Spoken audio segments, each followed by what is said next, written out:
धन्यवाद देना चाहता हूं। ऐसा लग रहा है कि मऊ के लोगों ने पहले ही राय बना ली है अपनी। और मुझे तो याद है कि जब पहला कार्यक्रम मऊ में हुआ था समाजवादी पार्टी और ओम प्रकाश राजभर जी का, मुझे उसी दिन लग गया था कि पूर्वांचल की जनता इस बार भारतीय जनता पार्टी के लिए हमेशा हमेशा के लिए दरवाजा बंद कर देगी। और लग तो ये रहा है कि होली का उपहार, होली के त्योहार का उपहार मिलने जा रहा है इस बार।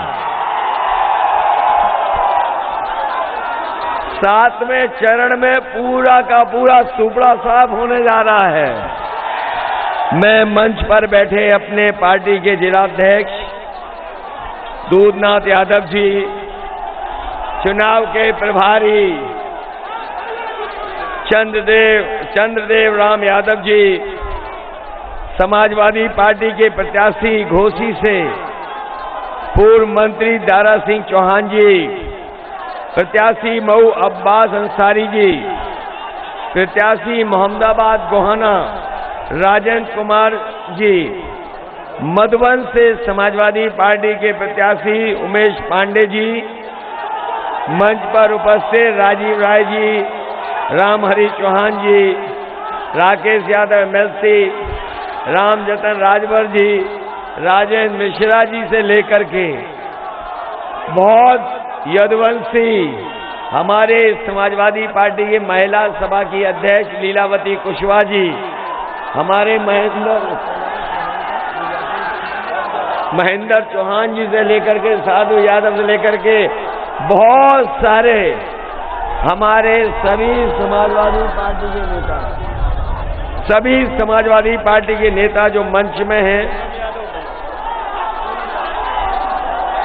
सभी समाजवादी पार्टी के नेता जो मंच पर हैं, और मैं देख रहा हूं बहुत सारे समाजवादी पार्टी और ओम प्रकाश राजभर जी के, संजय चौहान जी के सभी पदाधिकारी नेता इस चुनावी जनसभा में उपस्थित, हमारे आदरणीय बुजुर्ग, हमारे सभी किसान भाई, बुनकर भाई, माताएं बहनें, नौजवान साथी और पत्रकार बंधुओं, मैं सबसे पहले मऊ जिले के अपने सभी साथियों को जनसभा में उपस्थित हैं उनको बहुत बहुत बधाई देना चाहता हूं।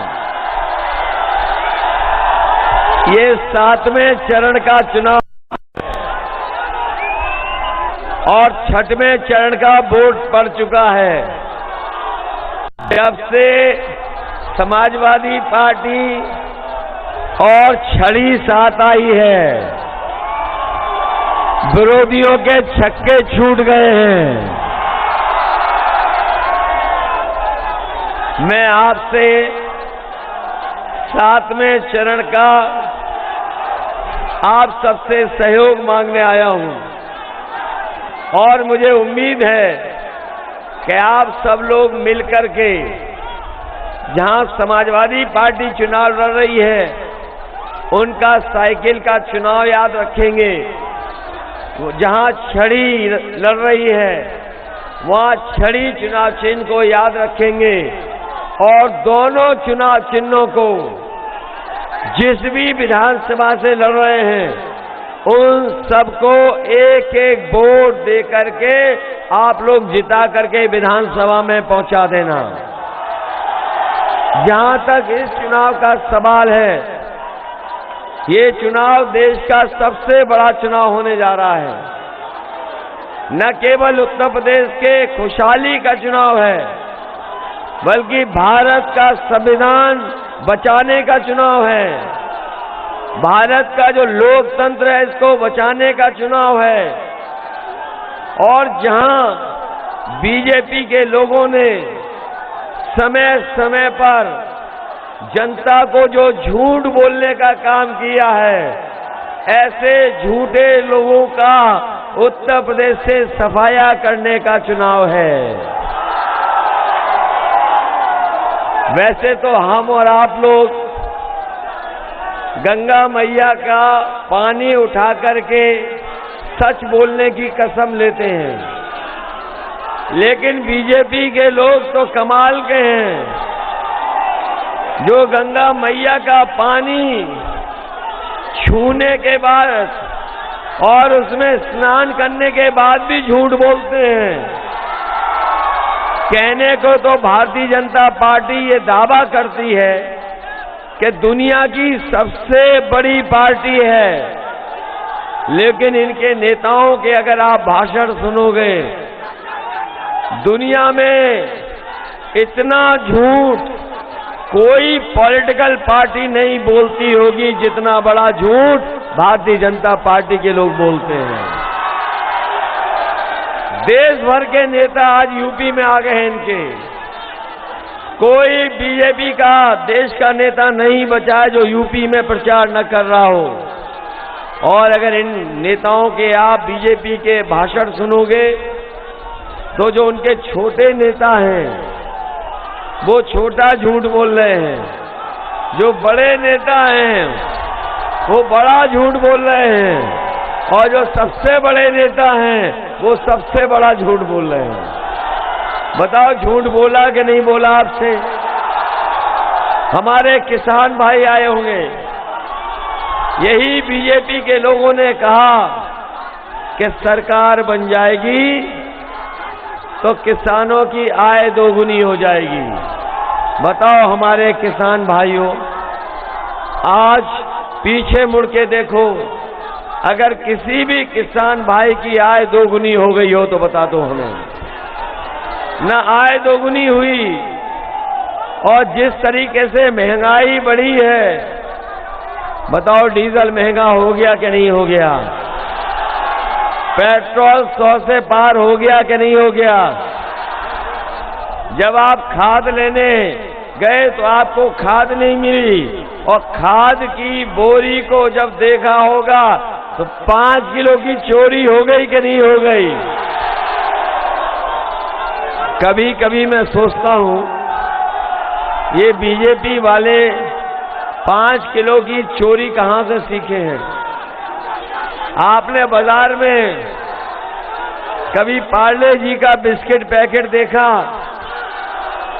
और आपने जब पहले कभी खरीदा होगा तो पार्ले जी का बिस्किट इतना बड़ा आता था पैकेट, और जैसे जैसे महंगाई बढ़ी और उन्होंने मुनाफा कमाना शुरू किया, आज बताओ पैकेट इतना सा हो गया कि नहीं हो गया? इसलिए सावधान रहना, बीजेपी के लोग सत्ता में आ गए तो अभी तो 5 किलो चोरी कर रहे हैं, अगली बार 10 किलो की बोरी से चोरी करेंगे, और जो पेट्रोल 100 रुपए है वो 200 रुपए में बिकेगा। आप लोग सावधान हो कि नहीं हो?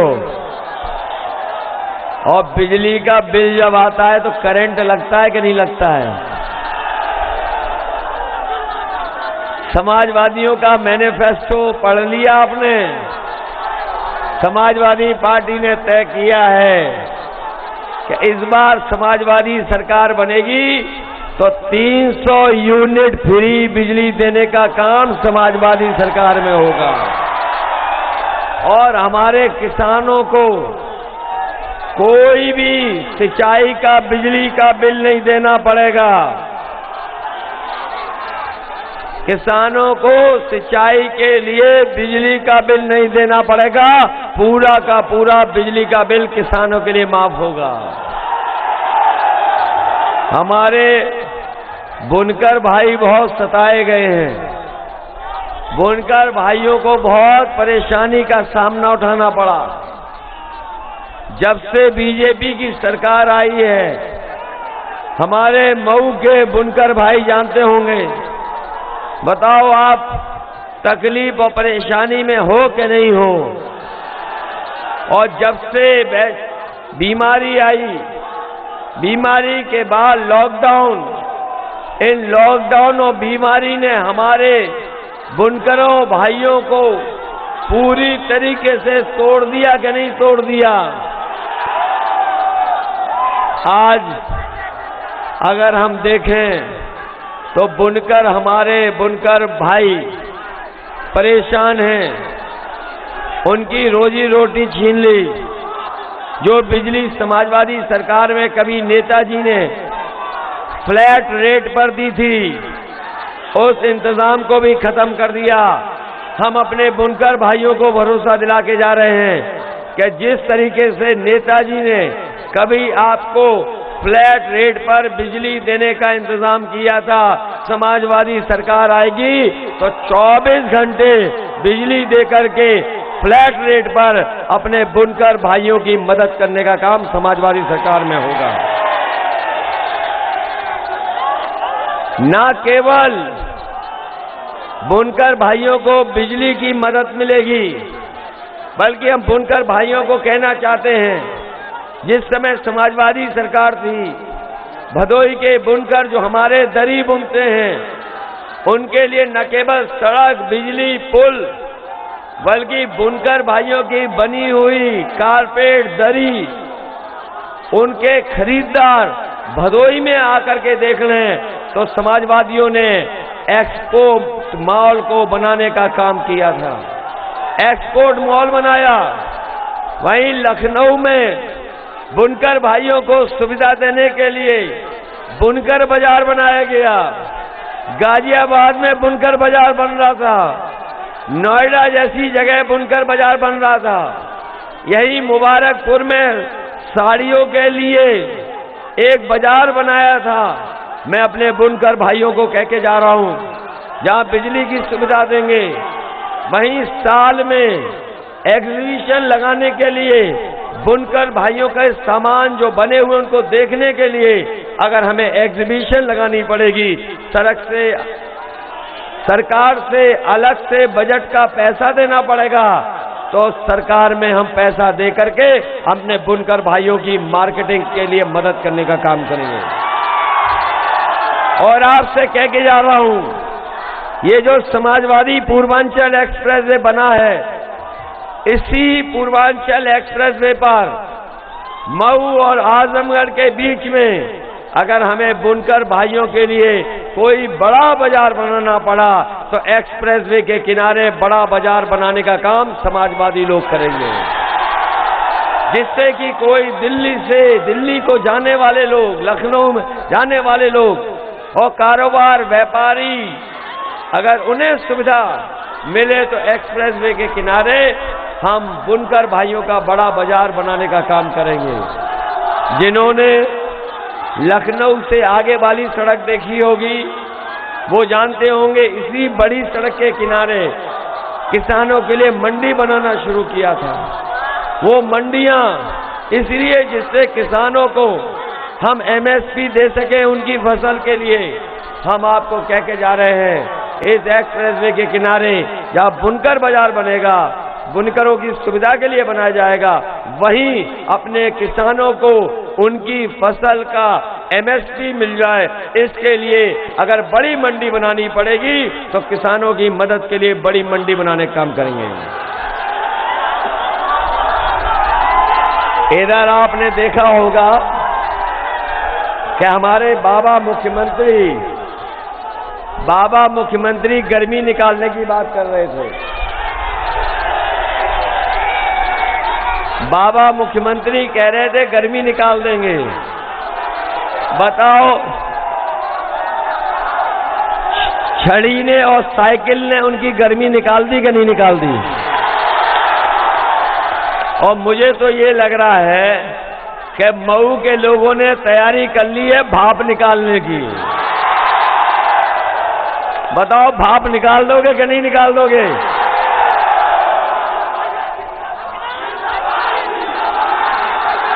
ये नौजवान साथी जानते होंगे कि पिछले इतने वर्षों में कहीं नौकरी रोजगार नहीं मिला।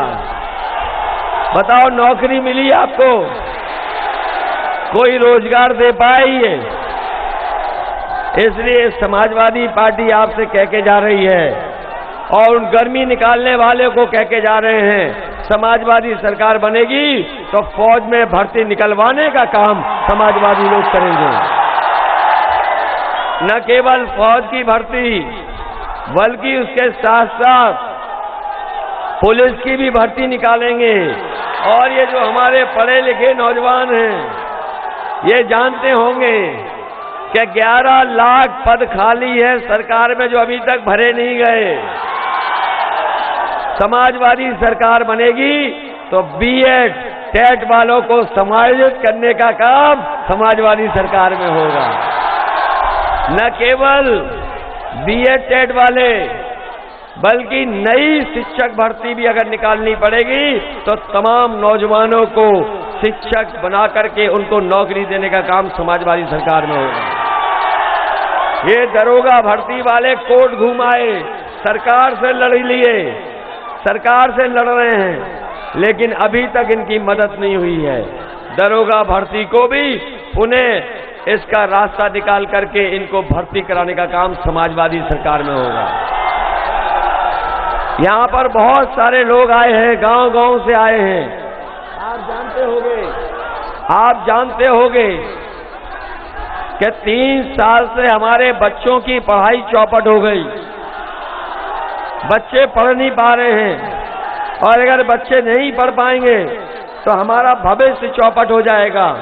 इसलिए समाजवादी पार्टी कह के जा रही है, लाखों लाख शिक्षा विभाग में पद खाली हैं, जहां हम अपने बीएड टेट वालों को इन्हें नौकरी देंगे, वही शिक्षा मित्रों की मदद कर करके शिक्षा विभाग को पढ़ाई के लिए अच्छा बना करके और ज्यादा से ज्यादा जो नौकरी पा सकते हैं उन्हें नौकरी देने का काम समाजवादी सरकार में होगा।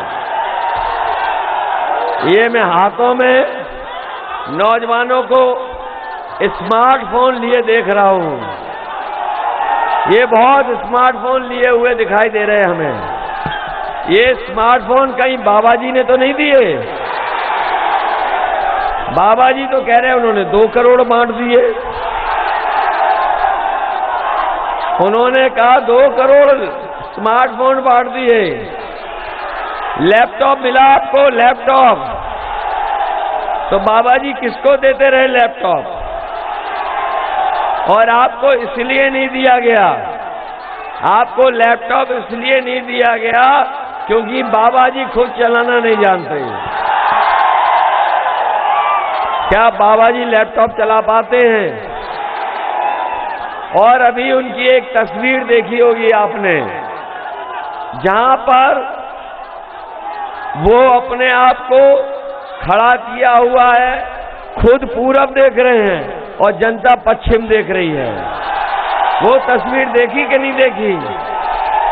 उसको देखने के बाद पता लगा है कि वो स्मार्टफोन भी नहीं चला पाते।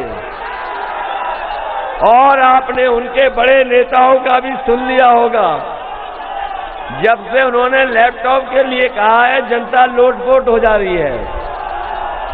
उनके बड़े नेता जो घर घर जाकर के प्रचार कर रहे थे और पता नहीं पर्चा बांट रहे थे कि थूक बांट रहे थे, उन्होंने कहा कि जब इंटर कर लोगे और 12वीं में पढ़ने जाओगे तो आपको लैपटॉप मिलेगा। इसीलिए आपको लैपटॉप नहीं दे रहे हैं क्योंकि इंटर के बाद कोई 12वीं में पढ़ने नहीं जाता। और न केवल ये कहा बल्कि जब से गांव-गांव में और जो प्रचार कर रहे थे घर घर जाकर के, उनको लाल सिलेंडर दिखा दिया, तब से उनका घर घर जाकर के प्रचार बंद हो गया। अब केवल दूर से प्रचार कर रहे हैं। याद कीजिए, जब पिछली बार वोट मांगा था उन्होंने, तब आपको फ्री सिलेंडर दिया था, और आज जब वोट मांगने आ रहे हैं तो बताओ सिलेंडर कितने रुपए का हो गया? पहले 400 रुपए का था, आज 1000 का हो गया कि नहीं हो गया? जब पिछली बार वोट मांगा था तो फ्री दे रहे थे, और आज जब वोट मांगने आए हैं तो बताओ 1000 का है कि नहीं है। इनके प्रत्याशी जो वोट मांग रहे हैं, एक प्रत्याशी तो मंच पे दंडवत होकर के माफी मांग रहा है, एक बीजेपी का चुनाव लड़ने वाला कान पकड़ करके उठक बैठक लगा रहा है, और एक बीजेपी का नेता जो चुनाव लड़ रहा है, बताओ तेल मालिश करके वोट मांग रहा कि नहीं मांग रहा।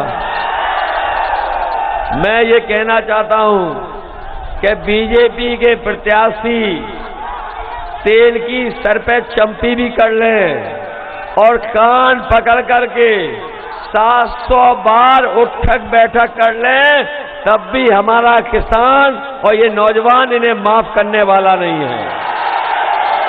माफ तो नहीं कर दोगे? मुझे तो ऐसा लग रहा है कि मऊ के लोग तो इतना धुआंधार वोट डालेंगे कि जो धुआं उड़ाने वाले वो धुआं धुआं हो जाएंगे। बताओ धुआंधार वोट डालोगे कि नहीं डालोगे? और जो लोग गर्मी निकाल रहे थे उनकी भाप तो निकाल ही दोगे? अभी कुछ दिन से वो कह रहे हैं कि हम 12 बजे सो के उठते हैं। जब से उन्होंने कहा है 12 बजे सो के उठने की बात, हम भी उनके घर पे आजकल नजर रख रहे हैं, और आजकल शाम को मैं देखता हूं कि उनके घर की तरफ से धुआं उड़ता नजर आता है। और जब से छठवें चरण का वोट पड़ा है, आधी रात उठ करके धुआं मांग रहे हैं। पहले तो पुताई वाले लखनऊ के मुख्यमंत्री आवास के काले धुएं के धब्बे पोत रहे थे, अब पता लगा है वही पुताई वाले गोरखपुर पहुंच गए हैं। गोरखपुर में पुताई और सजावट, तो बताओ बाबा जी गोरखपुर जा रहे हैं कि नहीं जा रहे हैं? उन्होंने तो टिकट बुक कर ली अपनी हवाई जहाज की, और हम परिवार वाले अपनी एक सलाह देना चाहते हैं। वो लगातार कह रहे हैं कि घोर परिवारवादी, घोर परिवारवादी। हम परिवार वाले उन्हें एक सलाह देना चाहते हैं। हम परिवार वाले जब कभी अपने घर जाते हैं बच्चों के बीच में, तो कुछ न कुछ सामान और मिठाई लेकर के जाते हैं।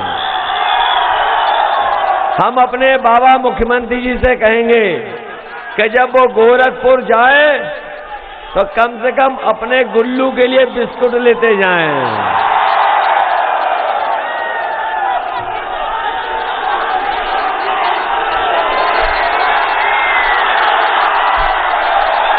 अच्छा एक बात बताओ,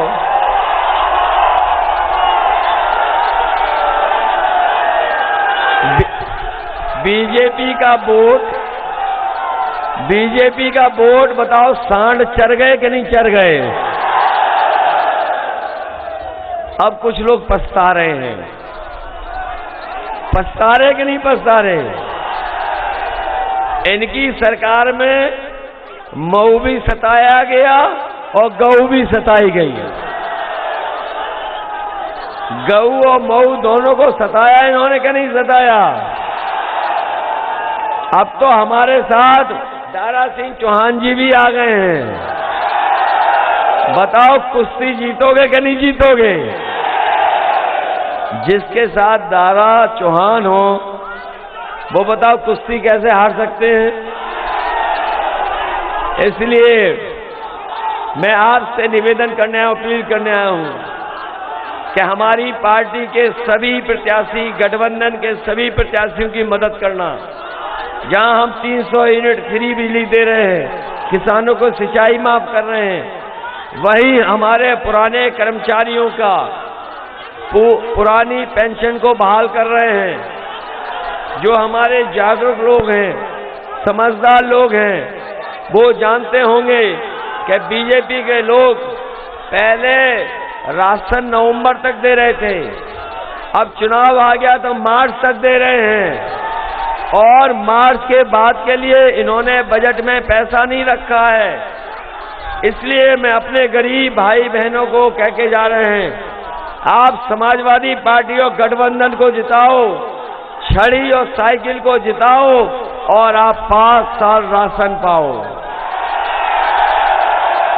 समाजवादी सरकार बनने पर न केवल 5 साल राशन मिलेगा, बल्कि राशन के साथ साथ समाजवादी सरकार में आपको सरसों का तेल भी 1 लीटर फ्री मिलेगा। 1 किलो मिल्क पाउडर फ्री देंगे बच्चों के लिए और चाय बनाने के लिए, और 1 किलो घी भी देने का काम समाजवादी सरकार में होगा। बीजेपी के लोग तो मुंह मीठा नहीं होने दिए, न नौजवानों को नौकरी मिली, न रोजगार मिला, न इन नौजवानों का मुंह मीठा हुआ, न फौज में भर्ती हुई। इसलिए समाजवादी सरकार में मिल्क पाउडर, घी, सरसों के तेल के साथ साथ चीनी भी देने का काम समाजवादी सरकार में होगा। जहां हमारी गरीब माताएं बहनें हैं, उनको समय समय पर परेशानी उठानी पड़ती है। समाजवादी सरकार बनेगी तो पहले से 3 गुना इस बार 1500 रुपया समाजवादी पेंशन अपनी गरीब माताओं को दे करके हम लोग मदद करने का काम करेंगे। इसलिए मदद करिए, मऊ के लोगों जिताओगे। ये हमारे बीएड टेट वालों भूल तो नहीं जाओगे, अनुदेशक नियमितीकरण होने के लिए भूल तो नहीं जाओगे। दरोगा भर्ती वाले कहां चले गए, और ये फौज भर्ती वालों मदद करोगे। और हमारे बुनकर भाइयों बिजली की फ्लैट रेट करेंगे समाजवादी लोग, मदद करना, आप लोग मदद करोगे। आप बताओ बीजेपी पे क्या वोट बचा? बीजेपी पे वोट नहीं बचा, उनका वोट तो सांड चढ़ गए, सांड। अब पछताए क्या हो तो बताओ, जब सांड चढ़ गए खेत। अब बीजेपी वाले पछता रहे हैं कि बताओ सांड हैं, बताओ पछता रहे कि नहीं पछता रहे। तो इसीलिए वो कहावत याद है कि अब पछताए क्या हो जब सांड चढ़ गए सब वोट। तो मदद करना, हमारी पार्टी के सभी प्रत्याशियों की आप मदद करना। जहां हमारी पार्टी के अब्बास अंसारी चुनाव लड़ रहे हैं, इनकी मदद करना। बताओ जिताओगे ने? और हमारे दूसरे प्रत्याशी हैं उमेश पांडे जी, इनकी मदद करना ने, जिताना। जिताओगे? और दारा सिंह चौहान जी को जरूर जिताना। हम इनको धन्यवाद और बधाई देते हैं कि सही समय पर आपने गरम लोहे पे हथौड़ा मारने का काम किया। इससे अच्छा समय नहीं हो सकता था, इसलिए आप हमारे साथ आए हैं। इनको ऐतिहासिक वोट दे करके हमारी सरकार बनाने का काम करना। हमारे राजेंद्र कुमार जी हैं मोहम्मदाबाद गोहाना, इनकी भी मदद करना। मुझे तो ये लग रहा है कि अब मऊ के सामने कोई टिकने वाला नहीं है। याद होगा मऊ के लोगों, सड़क समाजवादियों ने बनाई, बिजली का भी इंतजाम कर रहे थे, सब स्टेशन भी बना रहे थे, एम्बुलेंस भी चलाई, पुलिस का 100 नंबर भी चलाया जो 112 हो गया।